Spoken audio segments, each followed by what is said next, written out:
ब्रह्मा जी के दरबार में आयु कैसे बांटी गई। बहुत पुराने समय की बात है। एक दिन भगवान का दरबार लगा था। भगवान सभी प्राणियों की आयु निश्चित करने बैठे थे। इस बीच मनुष्य, गधा, कुत्ता और उल्लू चारों एक साथ भगवान के सामने हाजिर हुए। भगवान ने चारों को 40 साल की आयु दे दी। मनुष्य को भगवान का यह निर्णय पसंद नहीं आया। उसे बुरा लगा। उसने सोचा, मैं सब प्राणियों में श्रेष्ठ माना जाता हूँ, फिर भी मेरी उम्र गधे, कुत्ते और उल्लू जैसे तुच्छ प्राणियों के बराबर ही क्यों। सचमुच भगवान के घर भी अंधेर ही अंधेर है। लेकिन उस समय वह कुछ बोला नहीं।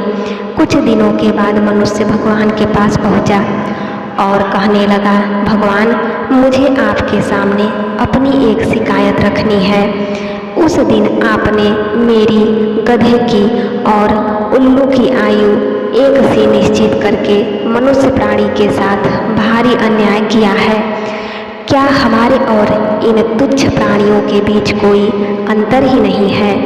अतएव मेरी आपसे नम्र विनती है कि आप इस विषय में शांतिपूर्वक विचार करें। भगवान ने कहा, अच्छी बात है।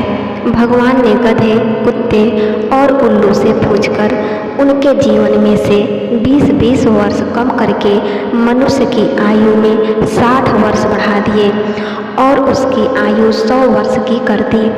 लेकिन नतीजा क्या हुआ? मनुष्य अपनी जिंदगी शुरू के 40 साल आदमी की तरह पूरे जोश और उत्साह के साथ बिताता है। उसके बाद 20 साल गधे की आयु के मिलते हैं। इस 20 सालों के बीच उसे लड़के, लड़की, बहू, नाती पोती आदि के रूप में सारी गृहस्थी का भार गधे की तरह ढोना पड़ता है। फिर कुत्ते की आयु में से प्राप्त 20 साल मिलते हैं। इन 20 सालों में घर के दरवाजे के पास ही खटिया रहती है। वह उस पर बैठा बैठा घर वालों को और बाहर वालों को आते जाते देखता है और कुत्ते की तरह उन्हें घूरता रहता है। 80 साल पूरे होने पर मनुष्य के नसीब में उल्लू की आयु के 20 बरस लिखे रहते हैं। इसलिए वह दिन में उल्लू की तरह खुली आंख लिए अंधा की तरह बैठा रहता है और रात को उल्लू की भांति बिना सोए ही जागता रहता है। गधे पर उसकी ताकत से ज़्यादा बोझ लाद कर और उसे डंडे से पीट पीट कर मनुष्य गधे की अपनी जिंदगी के पैर का बदला लेता है।